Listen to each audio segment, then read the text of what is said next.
미래의 기억, 메모리 오브 더 퓨처, 김지수 지음.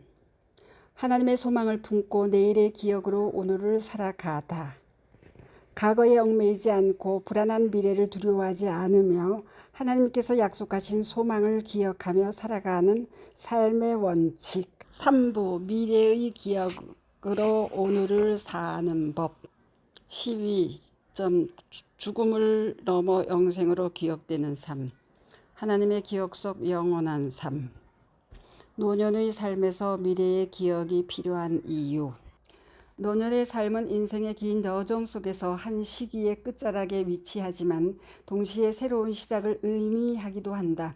많은 사람들은 노년기에 접어들며 인생의 의미와 미래에 대해 깊이 고민하게 된다. 이제껏 지나온 시간에 대한 회고와 다가올 끝에 대한 두려움이 겹쳐지면서 현재의 삶이 무의미하게 느껴질 때도 있다. 노년기에는 특히 상실감, 외로움 또는 불안한 감정들이 더 자주 찾아오며 이런 감정들은 삶의 무의미함을 더욱 강화시킬 수 있다. 이런 상황에서 미래의 기억이라는 개념은 노년기의 삶을 재조명하고 오늘을 새롭게 살아갈 수 있는 힘을 제공하는 중요한 역할을 한다. 미래의 기억은 하나님 안에서 이미 실현된 소망을 현재 속에서 기억하며 살아가는 것이다. 이는 단순한 희망이나 기대를 넘어 하나님께서 이미 계획하시고 완성하신 미래를 품고 오늘을 살아가게 하는 강력한 정신적 기반이 된다. 이러한 개념은 노년기에 경험하는 상실감과 불안함 속에서도 하나님의 계획과 그분의 사랑을 기억하게 함으로써 위로와 치료를 제공한다. 특히 노년기에 접어들면서 많은 사람들이 직면하는 죽음과 영생에 대한 고민은 미래의 기억을 통해 새로운 관점에서 바라볼 수 있다.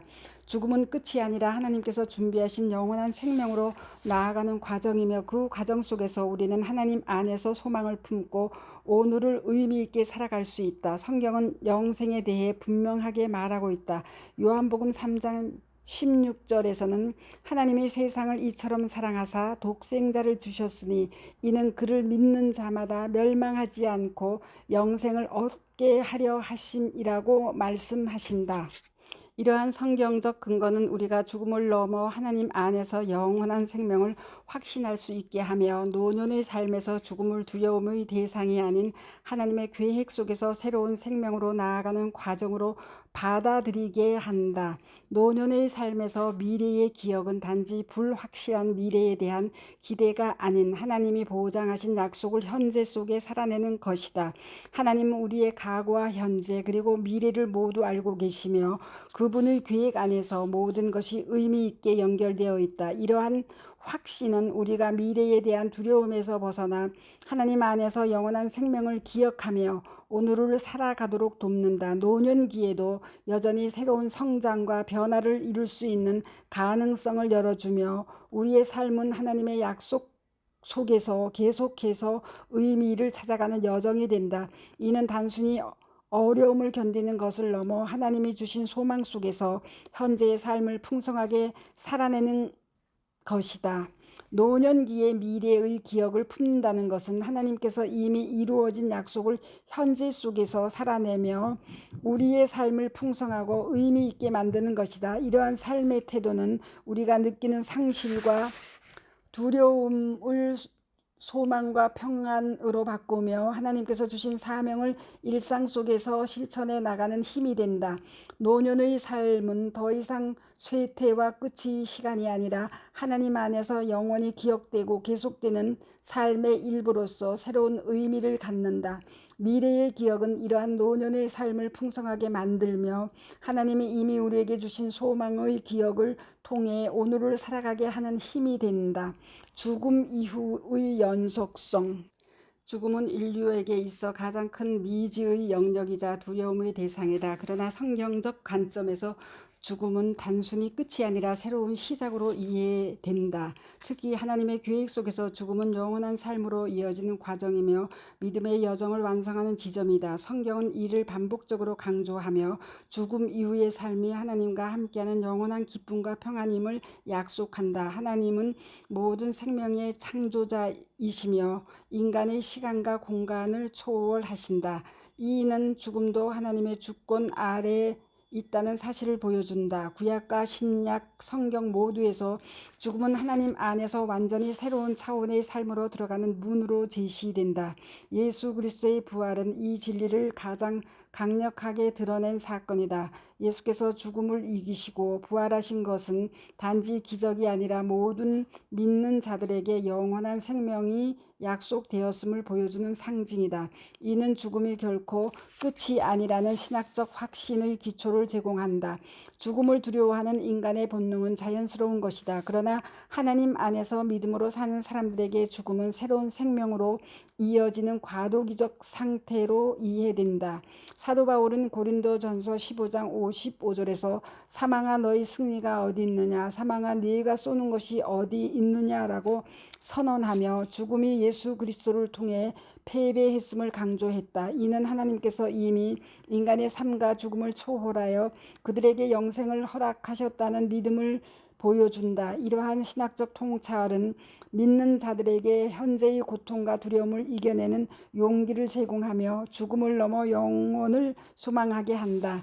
죽음 이후에도 인간은 하나님의 기억 속에 존재한다. 이는 단지 상징적 의미를 넘어 실제적 약속이다.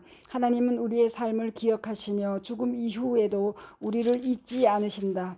요한복음 14장 2절에서 예수님은 내가 너희를 위하여 거처를 예비하러 가노니 라고 말씀하셨다.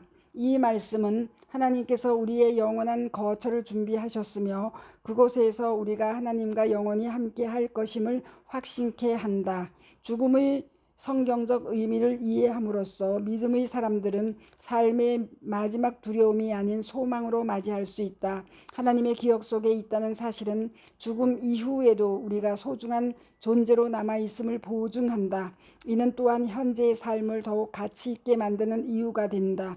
영원한 생명을 약속받은 사람은 자신의 삶을 단지 이 세상에서의 시간이 아니라 영원으로 연결된 여정으로 바라볼 수 있다. 그러므로 죽음은 하나님과의 더 깊은 연합으로 나아가는 시작점이자 그분의 계획 안에서 완성되는 삶의 한 부분이다. 오늘날의 현대인들에게 이러한 진리는 삶의 고난과 좌절 속에서도 소망을 제공한다. 죽음 이후의 영원한 생명을 바라보는 신앙은 현재를 초월한 의미를 부여하며 삶의 궁극적 목적을 발견하게 한다. 이는 하나님께서 우리에게 주신 최고의 선물인 영원한 기억 속에서 살아가는 삶으로 우리를 초대하는 메시지이다. 이러한 관점을 품고 살아갈 때 우리의 삶은 죽음 앞에서도 흔들리지 않는 믿음과 소망으로 채워질 수 있다. 기억 속의 연속성. 인간은 흔히 기억을 통해 자신의 존재를 확인하며 과거와 현재, 미래를 연결한다. 기억은 단지 개인의 삶을 기록하는 도구가 아니라 존재의 지속성을 증명하는 중요한 방식이다. 하나님 안에서 기억은 이보다 더 깊은 의미를 지닌다. 인간의 삶이 하나님께 기억된다는 것은 단순한 회상이 아니라 영원한 생명과 정체성의 보증을 의미한다. 죽음 이후에도 인간은 하나님의 기억 속에서 계속 존재하며 이는 곧 영생의 본질과 연결된다. 하나님께서 우리를 기억하신다는 성경의 약속은 단지 감정적 위로가 아니다. 하나님 안에서 기억은 영적인 실제로 죽음 이후에도 우리의 정체성이 사라지지 않음을 보장한다. 이사야서 49장 16절에서 하나님께서 내가 너를 내 손바닥에 새겼다고 말씀하신 것은 그분의 기억이 단지 일시적이거나 희미한 것이 아니라 영원하고 생생한 방식으로 우리의 존재를 품고 있다는 의미이다. 이는 인간이 하나님과 맺는 관계가 시간과 공간을 초월하여 연속됨을 보여준다. 또한 요한복음 10장 28절에서 예수님이 내가 그들에게 영생을 주노니 영원히 멸망하지 아니할 것이요 라고 말씀하시며 하나님의 기억 안에서 인간의 영원한 생명을 확증하셨다. 기억 속에서 연속성은 하나님의 시각에서 더욱 분명히 드러난다. 하나님은 과거, 현재, 미래를 초월하여 모든 순간을 동시에 바라보신다. 인간은 시간 속에 갇혀 있지만 하나님께는 시간이 제한되지 않는다. 이로 인해 죽음 이후의 삶도 하나님께는 하나의 과정이 아니라 완전한 현재로 존재한다. 이러한 관점에서 하나님의 기억은 단지 과거의 기록이 아니라 영원히 지속되는 현재의 삶 그 자체로 이해할 수 있다.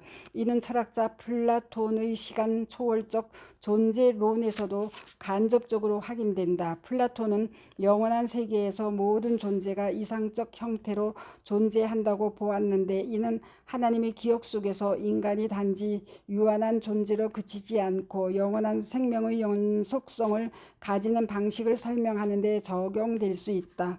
죽음 이후에도 하나님 안에서 기억되는 존재로서의 삶은 인간에게 특별한 소망을 준다. 이 세상에서 삶은 일시적인 것이지만 하나님 안에서 기억은 변치 않는 영원한 것이다. 신학자 칼 바르트는 이를 하나님 안에서 시간의 성취로 설명하며 인간의 시간이 단지 흐르는 것이 아니라 하나님과의 관계 안에서 완성된다고 보았다. 하나님이 우리를 기억하신다는 것은 단지 과거를 잊지 않는다는 의미가 아니라 우리의 존재가 하나님의 뜻과 계획 안에서 영원히 간직된다는 것이다.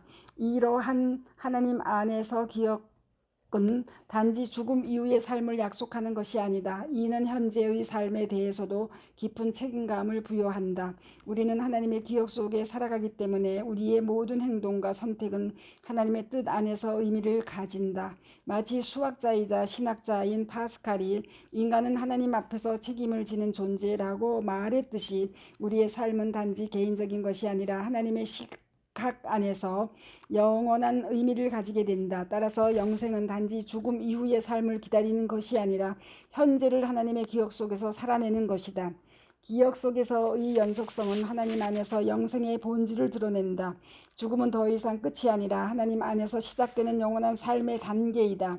하나님이 우리를 기억하신다는 것은 우리가 그분 안에서 영원히 남아있음을 의미하며 이는 모든 믿는 자에게 확신과 소망을 제공한다. 하나님 안에서 기억되는 존재로서 우리는 우리의 정체성과 삶의 의미를 넘어 영원한 생명의 여정을 발견하게 된다. 이로써 우리는 하나님의 기억 속에서 영원히 지속되는 삶의 가치와 목적을 새롭게 이해할 수 있다. 영생의 기억으로 현재를 새롭게. 영생의 기억을 통한 소망의 회복. 노년의 시기는 상실과 쇠퇴라는 현실적인 도전에 직면하는 시기이다. 육체적인 건강의 약화, 관계의 변화, 그리고 삶의 목표 상실은 종종 이 시기의 특징으로 나타난다. 그러나 이러한 어려움 속에서도 하나님 안에서 소망은 새로운 회복과 영적인 성장을 가능하게 한다. 영생에 대한 기억은 현재의 상실감을 극복하고 새로운 소망을 품는 데 강력한 운동력이 된다. 노년기의 상실감은 여러 형태로 나타난다. 사랑하는 이들의 죽음으로 인한 관계의 단절, 사회적 역할의 축소, 그리고 신체적 쇠퇴는 깊은 고독과 무력감을 초래할 수 있다. 인간은 자신의 존재가 점점 희미해지고 사라져 간다고 느끼며 이에 따라 삶의 목적을 상실하기 쉽다. 그러나 성경은 이러한 상실감을 단지 현재로 받아들이는 데서 그치지 않고 하나님의 약속 안에서 새로운 시각으로 재해석할 것을 권면한다. 예레미야 29장 11절은 너희에게 미래와 희망을 주는 것이니라 는 말씀을 통해 하나님이 우리의 삶을 여전히 기억하시며 소망의 미래를 준비하셨음을 상기시킨다. 영생의 기억은 단순히 사후 세계에 대한 기대를 넘어 현재의 삶에 대한 깊은 성찰과 존재의 목적을 새롭게 조명하는 역할을 한다.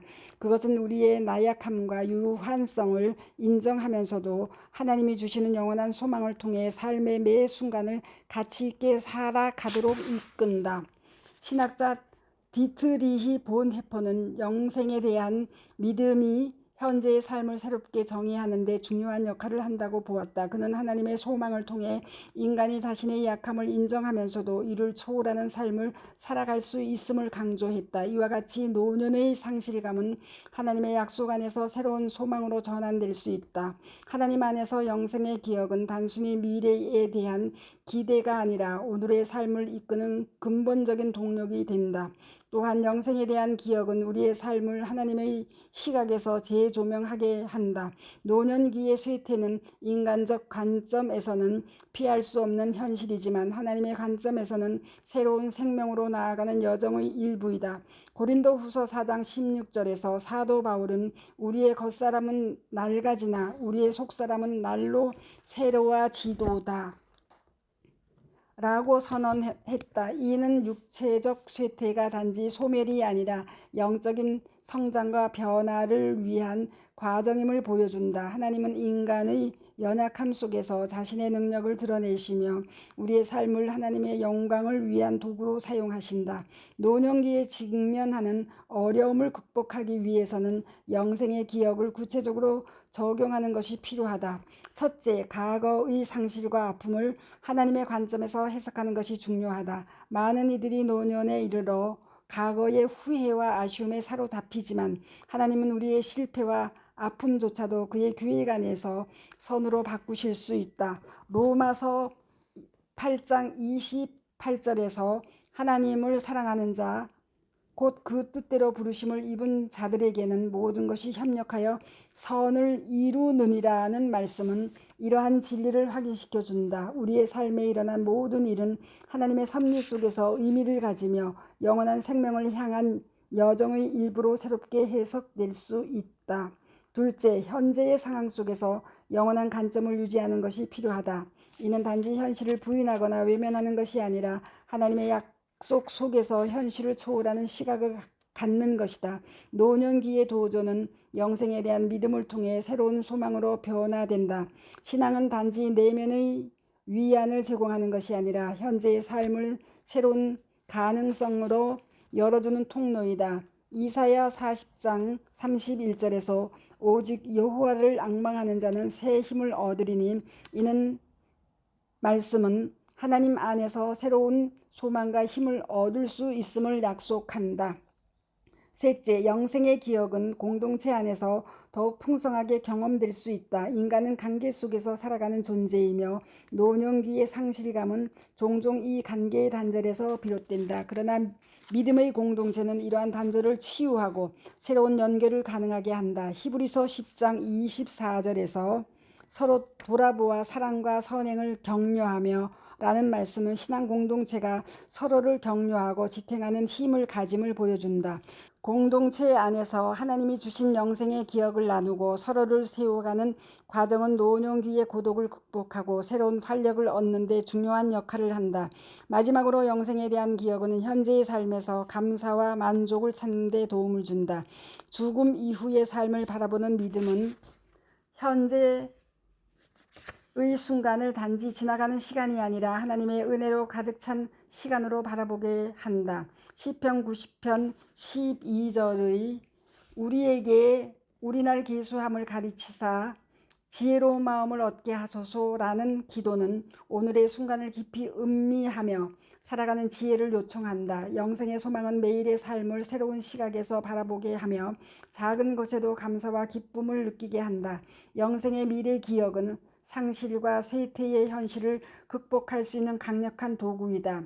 하나님 안에서 소망은 단지 미래의 약속에 머무르지 않고 현재를 새롭게 변화시키는 힘을 가진다.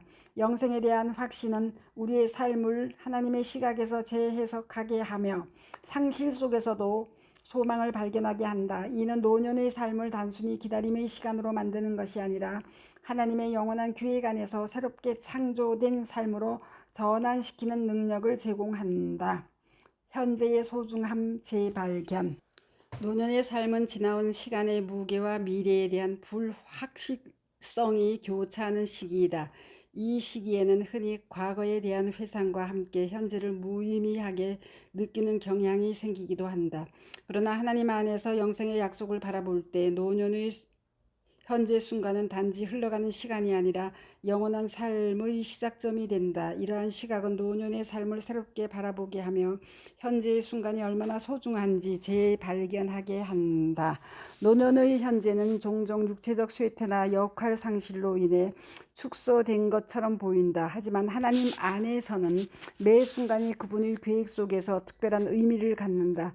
이사야서 46장 4절에서 너희가 노년에 이르기까지 내가 너희를 품을 것이라 는 말씀은 노년의 순간조차도 하나님의 돌보심과 은혜 안에 있다는 것을 상기시킨다. 이는 노년의 삶이 단지 과거의 연장선이 아니라 하나님의 섭리 속에서 여전히 중요한 시간임을 보여준다. 현재는 하나님의 뜻이 드러나는 시간이며 우리의 믿음을 통해 영생의 실제를 경험하는 자리이다. 노년의 삶에서 현재의 순간을 새롭게 바라보려면 과거와 후회와 미래에 대한 불안에서 벗어나 하나님이 주신 오늘의 선물에 집중해야 한다. 시편 118편 24절에서 이날은 여호와께서 정하신 것이라 이날에 우리가 즐거워하고 기뻐하리로다라는 말씀은 노년의 하루하루도 하나님의 섭리와 계획 속에 있음을 알려준다. 오늘이라는 시간은 노년의 지혜와 경험을 바탕으로 하나님께서 맡기신 사명을 실천할 수 있는 특별한 기회로 주어진다. 현재는 단순히 과거의 여운이 아니라 하나님과 함께하는 거룩한 여정의 한 부분이다. 노년의 현재를 더욱 의미 있게 살기 위해서는 감사의 태도가 중요하다. 감사는 우리의 시각을 변화시키며 삶의 작은 부분에서도 하나님의 은혜를 발견하도록 돕는다. 심리학자 마틴 셀리그만은 감사가 개인의 정신적 안녕과 삶의 만족도를 높인다고 주장했다. 노년기에도 감사하는 중요한 역할을 한다. 매일 아침 하나님께서 주신 새로운 날을 감사함으로 맞이하고 지나온 삶에서 그분의 인도하심을 회고할 때 현재의 삶은 더 깊은 기쁨과 만족으로 가득 찰 수 있다. 감사는 노년의 삶에서 지금 여기에 주어진 은혜를 깨닫는 열쇠가 된다. 현재를 소중히 여기는 또 다른 방법은 하나님의 약속에 뿌리를 두고 목표를 설정하는 것이다. 노년기는 단지 여생을 보내는 시기가 아니라 여전히 하나님께서 부여하신 사명을 실천할 기회이다. 고린도전서 10장 31절에서 무엇을 하든지 다 하나님의 영광을 위하여 하라는 말씀은 노년의 시간에도 하나님의 목적이 계속해서 우리 삶 속에서 이루어질 수 있음을 보여준다. 작은 일에서도 하나님께 영광을 돌리려는 마음가짐은 노년의 삶의 활력을 불어넣고 현재의 순간을 더욱 귀중하게 만든다. 하나님께서는 노년기의 지혜와 경험을 통해 다른 세대를 격려하고 믿음의 유산을 전할 수 있도록 사용하신다. 노년의 현재를 새롭게 재발견하려면 지금 이 순간을 온전히 살아내는 태도가 필요하다. 현대 사회는 여전히 빠르게 변화하며 노년기를 단지 멈춤이나 기다림의 시간으로 치부하는 경우가 많다. 그러나 하나님 안에서 노년의 시간은 그 자체로도 충분히 가치가 있다.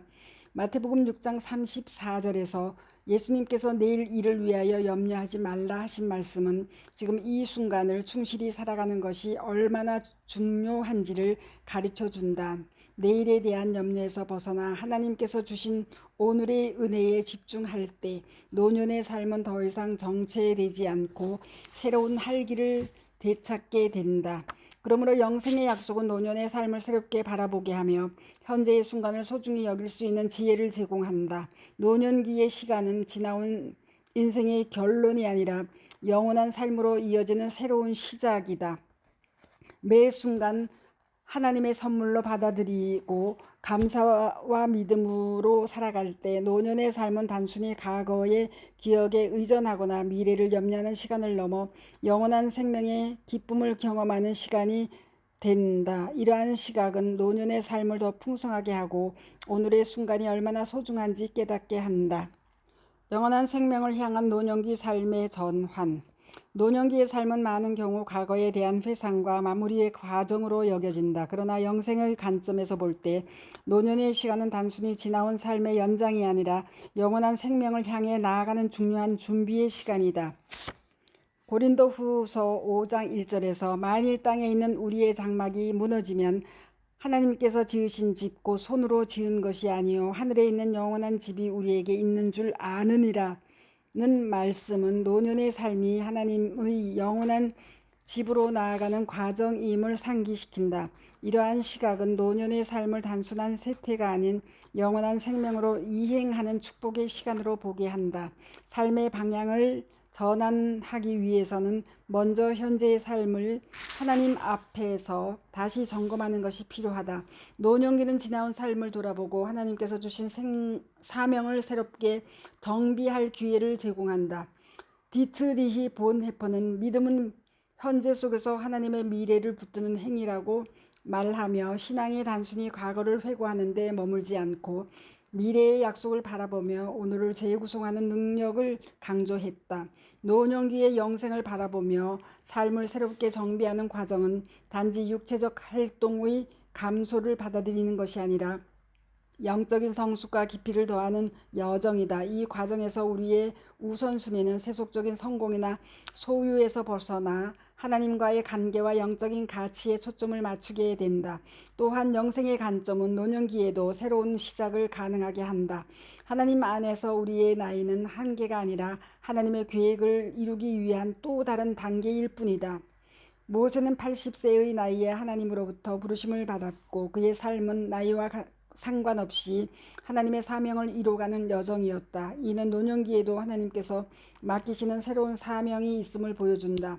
하나님께서 주신 사명을 따라 현재의 삶에서 무엇을 해야 할지를 질문하고 그에 따라 삶의 방향을 새롭게 설정할 때 노년의 시간은 결코 소극적이지 않고 능동적으로 살아갈 수 있는 시간이 된다.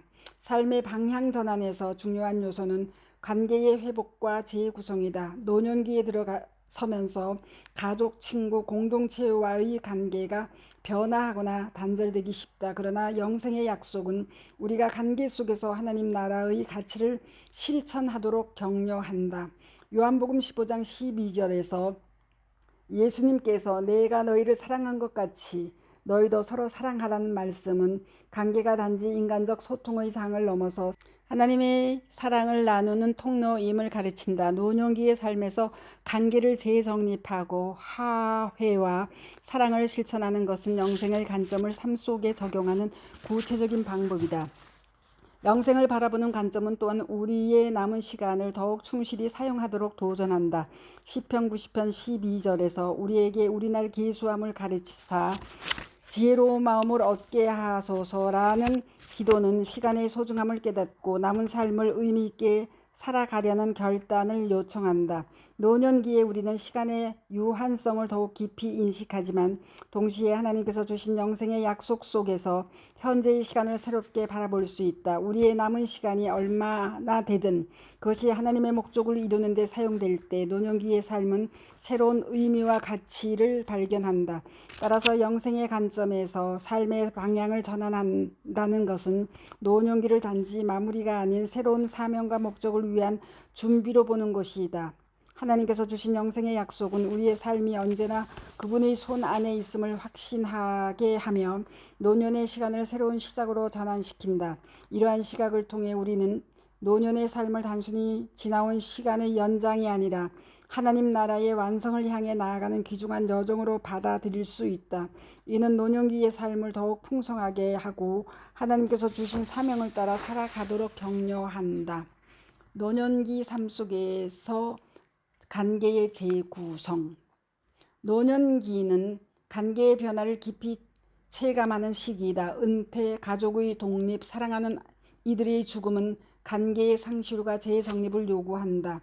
이러한 과정에서 관계는 단지 인간적 교류를 넘어 영원한 생명을 바라보며 살아가는 신앙적 의미를 가진다. 하나님 안에서 관계의 가치는 우리가 그분의 사랑을 체험하고 나누는 중요한 통로로 드러난다. 따라서 노년기의 관계는 단순히 과거의 연속이 아니라 새로운 시작과 재구성의 기회를 제공한다. 노년기의 관계는 종종 단절과 고립의 위험에 처하기 쉽다. 그러나 하나님께서는 관계를 통해 우리의 존재와 가치를 다시 확인시켜 주신다. 창세기 2장 18절에서 하나님께서 사람이 혼자 사는 것이 좋지 아니하니 라고 하신 말씀은 관계가 인간의 본질적인 필요임을 강조한다. 노년기에 경험하는 관계의 변화는 새로운 형태로 사랑과 나눔을 실천할 기회를 제공한다. 이는 가족, 친구 그리고 믿음의 공동체 안에서 더욱 풍성하게 실현될 수 있다. 하나님 안에서 우리는 관계 속에서 서로를 지지하고 격려하며 그분의 사랑을 구체적으로 표현할 수 있다. 관계의 의미를 재발견하려면 사랑과 용서가 중심이 되어야 한다. 노년기의 관계는 때로 과거의 갈등과 상처를 떠올리게 하지만 하나님 안에서 우리는 화해와 회복의 가능성을 볼 수 있다. 마태복음 18장 21절 22절에서 예수님께서 7번씩 7번이라도 용서하라 하신 말씀은 관계의 회복이 단지 인간의 감정적 만족을 넘어 하나님의 사랑을 실천하는 과정임을 가르친다. 노년의 시간은 과거의 갈등을 뒤로 하고 화해와 사랑으로 관계를 새롭게 하는 데 중요한 기회를 제공한다. 용서와 화해를 통해 우리는 하나님께서 우리에게 베푸신 용서를 더욱 깊이 경험하고 그 사랑을 다른 이들에게 전할 수 있다. 또한 노년기의 관계는 영원한 관점에서 새롭게 의미를 가진다. 하나님의 시각에서 모든 관계는 단지 이 세상에서 만남으로 끝나지 않는다.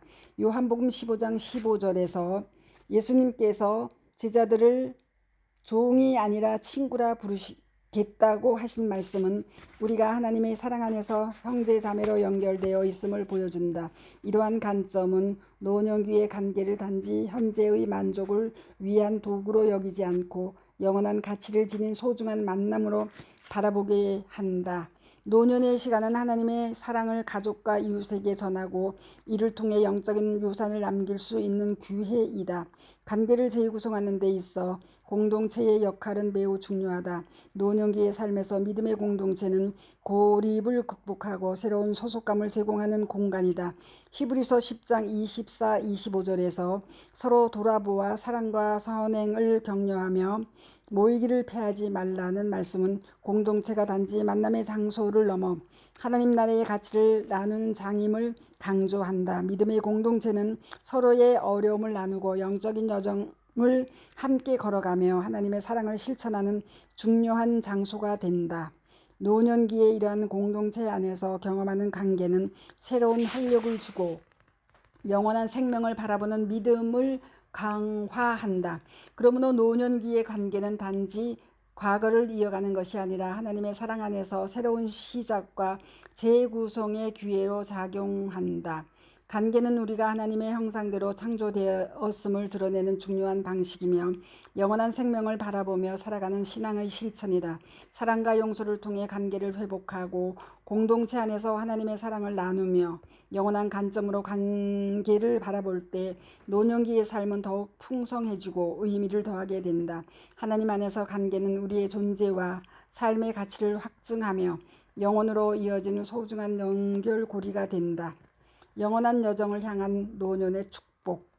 하나님 안에서 완성되는 여정은 삶의 속도를 조종하고 더 본질적인 것에 집중하도록 이끈다. 노년기는 세속적인 성취나 바쁜 일상에서 벗어나 하나님과의 깊은 교제와 묵상에 몰입할 수 있는 특별한 기회이다.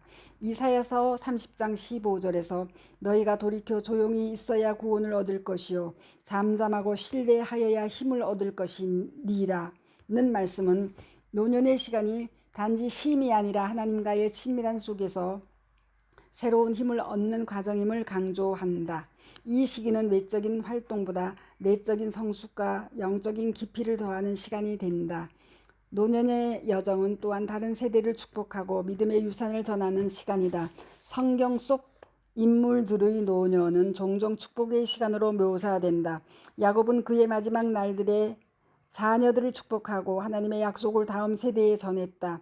이는 노년의 삶이 단지 개인적인 완성의 시간이 아니라 하나님의 계획이 다음 세대로 이어지는 중요한 연결고리임을 보여준다. 노년의 시간은 경험과 지혜를 통해 다음 세대의 믿음의 길을 안내하고 그들이 하나님의 약속을 이어받도록 돕는 축복의 시간이 된다. 따라서 노년은 하나님 안에서 완성되는 여정의 귀한 단계이다. 지나온 시간과 다가올 미래를 하나님의 시선으로 바라보며 매 순간을 영원한 생명과 연결된 시간으로 살아갈 때 노년은 단지 끝이 아니라 새로운 시작을 품게 된다.